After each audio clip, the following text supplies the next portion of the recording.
प्यारे बच्चों नमस्कार। इसके पहले कालांश में हमने सर्वनाम के साथ कारक चिन्ह जोड़ने से उसका रूप कैसा बदलता है इसके बारे में हमने सीखे। आज हम कारक माने क्या है, उनके चिन्ह क्या क्या है, विभक्ति चिन्ह क्या क्या है और उनको वाक्य में कैसे प्रयोग किया जाता है इसके बारे में आज हम जानेंगे।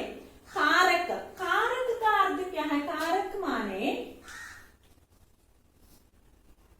जिस शब्द के वाक्य में जिस शब्द को संज्ञा या सर्वनाम शब्द को वाक्य में अन्य शब्दों से जो संबंध जाना जाता है उसे कारक कहते हैं। कारक माने क्या है?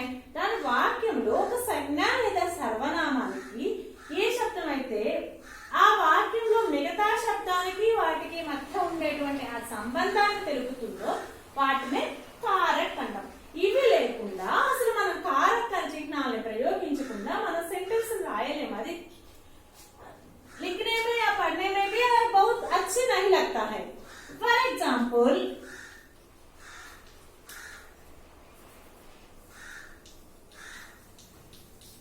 ये देखिए, राम रावण मारा, राम रावण मारा कर्ता कर्म क्रिया వాక్యంలో మనకు మెయిన్ ఉండాల్సింది సబ్జెక్టు ఆబ్జెక్టు వర్బ్। यहाँ पर कर्ता ఉంది, క్రియ ఉంది, కర్మ ఉంది, అలాగే క్రియ ఉంది। మా కారక చిహ్న 8th 9th 10th 3 క్లాసెస్ కూడా మోస్ట్ ఇంపార్టెంట్। ఓన్లీ 10th వరకే కాదు, రిమైనింగ్ ఎక్కడికి వెళ్ళినా ఎప్పుడైనా సెంటెన్స్ ఫార్మేషన్ రావాలి అన్నా కానీ ఏ కాంపిటేటివ్ ఎగ్జామ్స్ లో కానీ ఈ కారక చిహ్న మోస్ట్ ఇంపార్టెంట్। సో జాగ్రత్తగా నేర్చుకోండి। ఓకేమా, మనం ఒక సెంటెన్స్ ప్రిపేర్ చేయాలన్నా కూడా ఈ కారక చిహ్న అనేది చాలా ఇంపార్టెంట్।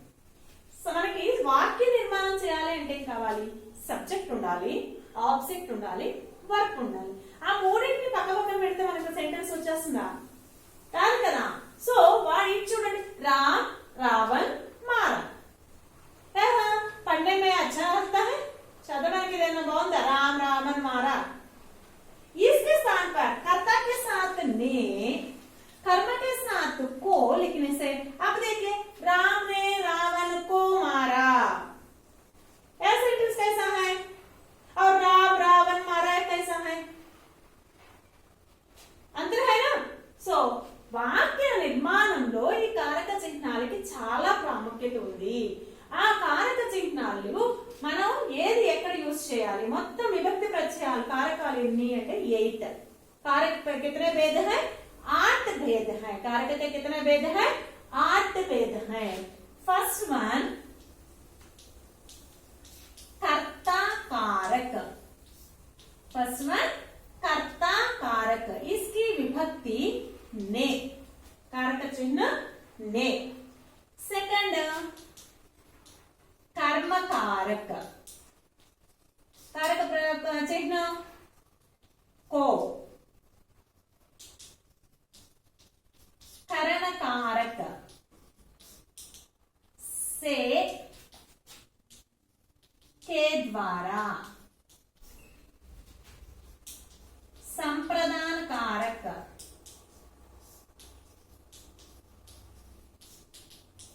के लिए, को। अपादान कारक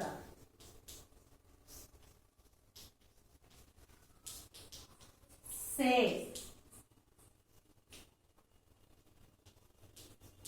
संबंध कारक का, के, की। अधिकरण कारक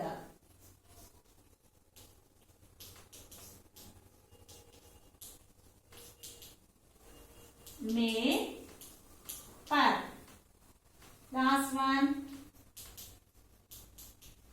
संबोधन कारक, हे, अरे,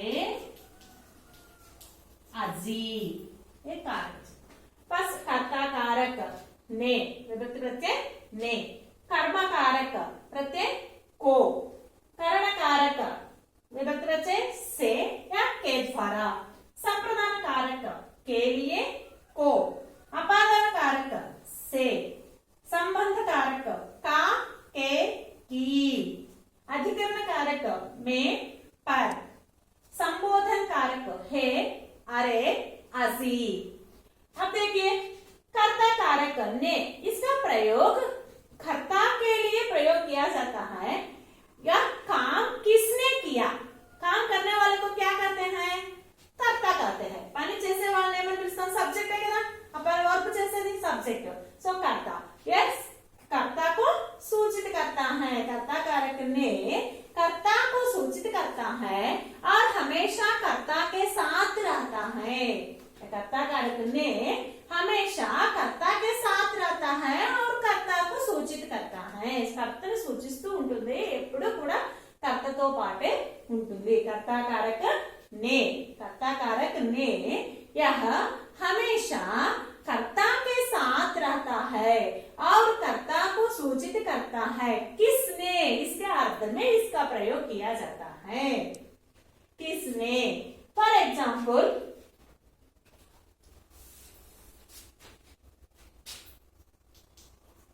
राम ने मारा, मारा चंपेनु, किसने मारा है, काम किसने किया, राम। किसने किया, राम। सो राम कौन है यहाँ, इस वाक्य में राम कर्ता है। यह कर्ता को सूचित करता है और कर्ता के साथ रहता है। ने इसे क्या कहते हैं, कर्ता कारक कहते हैं। किसने अने दाన్ని సూచిస్తుంది कर्ता कारक। नेक्स्ट कर्म कारक को, यह काम किसको, कर्म को सूचित करता है। किसको, किसको के अर्थ में किसका प्रयोग किया जाता है। किसको मारा, राम ने मारा, राम चंपड़, किसको, ఎవరిని, రావణ్ को मारा। సో చంపబడింది ఎవరు అక్కడ, రావణ్। రావణ్ అనేది ఏంటా సెంటెన్స్ లో, ऑब्जेक्ट कर्म। सो कर्म कारक को कर्म को सूचित करता है और हमेशा कर्म के साथ रहता है। एग्जाम्पल, राम ने रावण को मारा, राम ने रावण को मारा। राम ने मारा वर्ब क्रिया, यह काम करने वाला कौन है, राम। सो राम के साथ ने प्रत्यय, कर्ता कारक ने। किसको मारा, ऑब्जेक्ट कौन है, रावण। सो कर्म के साथ कर्म कारक चिन्ह को लिखना है। कर्ता कारक అనేది ने దాని సింబల్, कर्ता कारक సింబల్ ने। అది కిస్నే అనే మీనింగ్ లో మనం ఏదైతే సూచిస్తుందో, ఎవరు సూచిస్తుంది, కిస్నే అంటే ఆ పని చేస్తుంది ఎవరు అంటే సబ్జెక్ట్ నే కదా సూచించేది। సో సబ్జెక్ట్ ని సూచిస్తుంది, సబ్జెక్ట్ తో పాటే ఉంటుంది, కర్త పక్కనే ఉంటుంది ఎప్పుడు కూడా కర్త కారక చిహ్నం నే అనేది। భూతకాలంలో ఫాస్ట్ టెన్స్ సెంటెన్స్ రాసేటప్పుడు మాత్రమే నే అనేది యూజ్ చేస్తాం, అది మనం కాల్ నేర్చుకునేటప్పుడు నేర్చుకుంటాం అన్నమాట। సో నే అనేది భూతకాలంలోనే రాస్తాం, మిగతా రిమైనింగ్ ప్రెసెంట్ టెన్స్ లో గానీ ఫ్యూచర్ టెన్స్ లో గానీ ఎప్పుడు రాయము। ఇది ఎప్పుడు కూడా సబ్జెక్ట్ పక్కనే ఉంటుంది, ఆ పని ఎవరు చేశారో వాళ్ళని సూచిస్తూ ఉంటుంది। సో సబ్జెక్ట్ పక్కనే ఉంటుంది అన్నమాట, అది కర్తా కారక, దాని సింబల్ నే। నెక్స్ట్ కర్మ కారక కో, ఎవరినైతే ఆ పని చేయబడిందో వాళ్ళని సూచిస్తుంది, అంటే మన ఆబ్జెక్ట్ ని సూచిస్తుంది। कर्म कारक को कर्म को सूचित करता है और हमेशा कर्म के साथ रहता है। చంపబడింది, ఎవరు చంపబడింది అక్కడ, చంపింది రాముడు, ఎవరిని చంపారు, రావణ్। సో किसको मारा, రావణ్ को मारा। ऑब्जेक्ट तो ऑब्जेक्ट పక్కనే ఉంటుంది, ऑब्जेक्ट ని సూచిస్తుంది, कर्म कारक को। नेक्स्ट करण कारक से के द्वारा, करण कारक से के द्वारा यह साधन को सूचित करता है, क्रिया होने के साधन को सूचित करता है। किसके द्वारा, किससे यह काम किया गया है उसको सूचित करता है करण कारक से। అంటే దేని ద్వారా జరిగింది, దేనితో ఆ పని జరిగిందో తెలిపేదే करण कारक से। माने किससे, इसके अर्थ में प्रयोग किया जाता है। किससे? राम ने रावण को मारा, किससे मारा? तीर से मारा, బాణంతో చంపారు కదా. राम ने रावण को किससे मारा? तीर से मारा. तीर का अर्थ क्या है? बाण, विल्लम. राम ने रावण को तीर से मारा. ఇక్కడ से करणकारक से. साधन, क्रिया होने के साधन को सूचित करता है. करणकारक से क्रिया होने के साधन को सूचित. मैं कड़िया से लिखती हूँ. నేను చాక్పీస్తో రాసిన, मैं लिखती हूँ. किससे लिखती हूँ? कड़िया से लिखती हूँ. చాక్పీస్తో రాస్తున్నాను. అంటే ఒక मैं कलम से लिखती हूँ, పెన్ తో రాస్తున్నాను. అంటే దేని ద్వారా ఆ పని చేయబడుతుందో దాన్ని సూచించేదే కరణకారక సే. చేత, చేతం చేయం తోడంతో తృతీయ విభక్తి, అది చేత తో అనే మీనింగ్ లో వస్తాయి సే के द्वारा. नेक्स्ट संप्रदान कारक, किसके लिए वह काम किया गया है उसको सूचित करता है. దేని కొరకు ఆ పని జరిగిందో దాన్ని తెలిపేదే సంప్రదాన కారక के लिए. किसके लिए? किसके लिए? मैं उसे 2 रुपये दिया. उसे वह प्लस को, उसको, उसे అతనికి ఇచ్చాను. मैं पिताजी को पानी दिया. నేను నాన్నగారికి వాటర్ ఇచ్చాను. मैं पिताजी के लिए चाय लाया. నేను నాన్నగారి కోసం టీ తెచ్చాను. ఓకే, किसके लिए, దేని కొరకు ఆ పని జరిగిందో దాన్ని తెలిపేదే ఈ సంప్రదాన కారక के लिए. కొరకు ఉంటాయి చతుర్థి విభక్తి, అదే సంప్రదాన కారక के लिए को. राम ने रावण को तीर से मारा. రాముడు రావణ్ణి బాణంతో చంపాడు. किसके लिए? ఎవరి కోసం చంపారు? राम ने रावण को तीर से किसके लिए मारा? सीता के लिए मारा. राम ने सीता के लिए या धर्म संस्थापन के लिए, धर्माన్ని నిలబెట్టడం కోసం, धर्म संस्थापन के लिए रावण को तीर से मारा. या రాముడు ధర్మ సంస్థాపన కోసం రావణుని బాణంతో చంపాడు, లేదా రాముడు సీత కోసం రావణుని బాణంతో చంపాడు. किसके लिए? किसके लिए? के लिए कौन सा कारक चिन्ह है? संप्रदान कारक. के लिए को.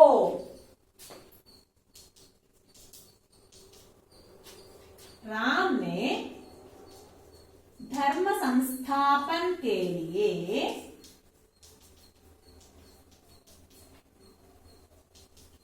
रावण को तीर से मारा. सो के लिए कौन सा कारक चिन्ह है? संप्रदान कारक. ఇక్కడ చూడండి సెంటెన్స్ లో 4 వచ్చేస్తాయి. రామ్ నే ఫస్ట్ వర్బ్ ఏంటి? మారా, చంపెను. పాస్ట్ టెన్స్ లో ఉంది సెంటెన్స్. మారా, చంపెను. కిస్నే మారా? చంపింది ఎవరు? రామ్. సబ్జెక్ట్ అయినే కదా, సో కర్త. कर्ता कारक चिन्ह ने. कर्ता हमेशा कर्ता को सूचित करता है, हमेशा कर्ता के साथ रहता है. మా కొంచెం కన్ఫ్యూజ్ గా ఉంటది, కానీ జాగ్రత్తగా 1 or 2 టైమ్స్ విన్నారు అంటే ఈజీగా అర్థమైంది అంటే మనం ఎలాంటి సెంటెన్స్ అయినా కానీ రాయగలుగుతాం. కాకపోతే కొంచెం జాగ్రత్తగా కాన్సంట్రేషన్ పెట్టి వినండి, లేదా 1 or 2 టైమ్స్ వినండి. ఓకే, రామ్ నే मारा, मारा చంపెను. किसने मारा? राम ने मारा. సో సబ్జెక్ట్ ని సూచిస్తుంది. किसने అనే అర్థంలో ఉంటుంది అది. कर्ता कारक ने. ने कौन सा कारक? कर्ता कारक. कर्ता को सूचित करता है और हमेशा कर्ता के साथ रहता है. राम ने मारा. किसको मारा? रावण को मारा. సో ఆబ్జెక్ట్ సూచిస్తుంది. ఎవరిని చంపాడు అంటే రావణుడిని. ఆబ్జెక్ట్ कर्म को सूचित करता है और हमेशा कर्म के साथ रहता है. को, किसको? रावण को. कौन सा कारक चिन्ह? कर्म कारक. को कर्म कारक. रावण को मारा। और किससे मारा, किसके द्वारा मारा, क्रिया होने के साधन को सूचित करता है। तीर से मारा, దేనితో చంపాడు అంటే బాణంతో చంపాడు. సో ఆ సాధనాన్ని సూచిస్తుంది సే అనేది. సే కరణకారక చిహ్నం. నెక్స్ట్ కిస్కే లియే మారా, చంపాడు బాణం, దేని కొరకు చంపాడు, ఆ పని దేని కొరకు చేయబడును, ధర్మ సంస్థాపన కే లియే, ధర్మాన్ని స్థాపించడం కోసం चंपाड़ कोरकू के लिए, किसके लिए, इसके अर्थ में प्रयोग किया जाता है, के लिए संप्रदान कारक. ओके, सब्जेक्ट ने అనేది कर्ता कारक, या कर्ता के साथ रहता है, कर्म को सूचित करता है, कर्ता कारक ने. नेक्स्ट कर्म कारक को, या कर्म के साथ रहता है और हमेशा कर्म को सूचित करता है, को. नेक्स्ट करण कारक से के द्वारा, यह क्रिया होने के साधन को सूचित करता है, क्रिया होने के साधन को सूचित, क्रिया జరిగేటువంటి సాధనాన్ని దేని ద్వారా ఆ పని చేయబడుతుందో జరుపుతుంది, से के द्वारा. नेक्स्ट संप्रदान कारक के लिए को, किसके लिए, किसको वह काम किया गया है, ఎవరి కొరకు ఆ పని చేయబడిందో దాన్ని తెలిపేదే संप्रदान कारक के लिए को. नेक्स्ट मला इंको फिफ्थ वन चूंटे अपादान कारक. अपादान कारक क्या है, से. करण कारक से ने, अपादान कारक also say. What is the difference between से. करण कारक से क्रिया होने के साधन को सूचित करता है. ఆల్రెడీ మనం చెప్పుకున్నాం, ఇది క్రియ జరిగేటువంటి సాధనాన్ని తెలుపుతుంది, కరణ కారక से. नेक्स्ट अपादान कारक से किसी से पृथक होने को, अलग होने को, या दोनों के बीच तुलना करते समय इसका प्रयोग किया जाता है.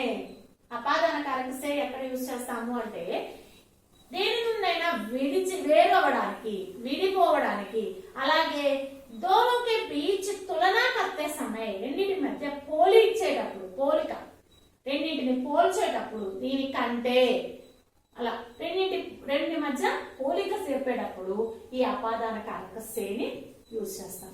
ఫర్ ఎగ్జాంపుల్, पेड़ से पत्ता गिर पड़ा, पेड़ से पत्ता गिर पड़ा, చెట్టు నుండి ఆకు రాలిపోయింది అంటే వేరైపోయింది కదా. किसी से पृथक होना या अलग होना, వేరైపోయింది. నుండి వలన కంటే పట్టి పంచమి విభక్తి, అదే అపాదాన కారక से. राम से रहीम बड़ा है, రామ్ సే గోపాల్ బడా హై, రాముని కంటే గోపాల్ పెద్దవాడు. ఇద్దరి మధ్య పోలిక చెప్తున్నా, ఎవరి పెద్దవాడు చెప్తున్నా, వాళ్ళిద్దరి మధ్య పోల్చుతున్నా, పోలిక చెప్తున్నా. అలాంటప్పుడు సే కంటే. मेरे पिताजी बाजार से तरकारियां लाए, మా నాన్నగారు బాజార్ నుండి వెజిటేబుల్స్ తెచ్చారు నుండి. సో किसी से पृथक होना या अलग होने को सूचित करता है, और दोनों के बीच तुलना करते समय इसका प्रयोग किया जाता है. किसका, अपादान कारक से का प्रयोग किया जाता है. अब एक बार देखिए मां, ఇక్కడ వరకు कर्ता कारक ने, यह हमेशा कर्ता को सूचित करता है और कर्ता के साथ रहता है. किसने, इसका अर्थ में इसके लिए प्रयोग किया जाता है. कर्ता कारक चिह्न ने ఎప్పుడు కూడా కర్తని సూచిస్తూ ఉంటుంది. కర్త అనే సబ్జెక్ట్, ఆ పని చేసేవాడు, సబ్జెక్ట్ పక్కనే ఉంటుంది, సబ్జెక్ట్ తోటే రాస్తాం. కేవలం భూతకాలంలో మాత్రమే దీన్ని యూజ్ చేస్తాం అన్నమాట. नेक्स्ट कर्म कारक को, कर्म कारक को हमेशा कर्म को सूचित करता है, वह हमेशा कर्म के साथ रहता है. ఇది కర్మను సూచిస్తూ ఉంటుంది. ఆబ్జెక్ట్, కర్మ అంటే చేయబడేది, ఆబ్జెక్ట్ ను సూచిస్తూ ఉంటుంది. और हमेशा कर्म के साथ रहता है, ఎప్పుడు కూడా ఆబ్జెక్ట్ తో పాటుగానే ఉంటుంది. అలాగే కరణ कारक से के द्वारा ये कारक क्रिया होने के साधन को सूचित करता है క్రియ జరిగేటువంటి సాధనాన్ని తెలుపుతుంది దేని ద్వారా ఆ పని జరిగింది దేని చేత జరిగిందో తెలుపబడేదే కరణ कारक से राम ने रावण को तीर से मारा मारा చంపెను किससे मारा तीर से मारा వెపన్ ని సూచించింది ఆ సాధనాన్ని సూచించింది కాబట్టి ఆ సే అనేది ఏంటి కరణ कारक నెక్స్ట్ సంప్రదాన कारक के लिए को संप्रदान कारक के लिए को किस के लिए वह काम किया गया है इसको सूचित करता है संप्रदान कारक देनी कोరకు ఆ పని చేయబడినో దాన్ని తెలిపేదే संप्रदान कारक के लिए राम ने धर्म संस्थापन के लिए रावण को तीर से मारा किसके लिए मारा देनी కోసం చంపారు धर्म संस्थापन के लिए सो के लिए संप्रदान कारक नेक्स्ट अपादान कारक से अपादान कारक से करण कारक से अपादान कारक से ये डिफरेंस ఏంటి అంటే करण कारक से किसी क्रिया होने के साधन को सूचित करता है करण कारक से क्रिया होने के साधन को सूचित करता है अपादान कारक से किसी से पृथक होना या अलग होने को सूचित करता है और तुलना करते समय भी इसका प्रयोग किया जाता है ये నుండేనా వేరవడాన్ని లేదా ఇద్దరు వ్యక్తుల మధ్య పోలిక రెండింటి మధ్య పోలికని చెప్పేటప్పుడు ఈ అపాదాన కారక సే అనేది యూజ్ చేస్తాం ఒక్కసారి ఇంతవరకు రివిజన్ మొత్తం ఒకే రోజు చెప్పుకున్నా మనకు అర్థం కాదమ్మా ఒక్కసారి ఈ 5 వరకు మళ్ళీ ఒకసారి 1 or 2 times వీడియో వాచ్ చేసి జాగ్రత్తగా అర్థం చేసుకోండి నెక్స్ట్ రిమైనింగ్ మళ్ళీ మనం నెక్స్ట్ వీడియోలో మళ్ళీ మనం చెప్తాం ఓకే ధన్యవాదాలు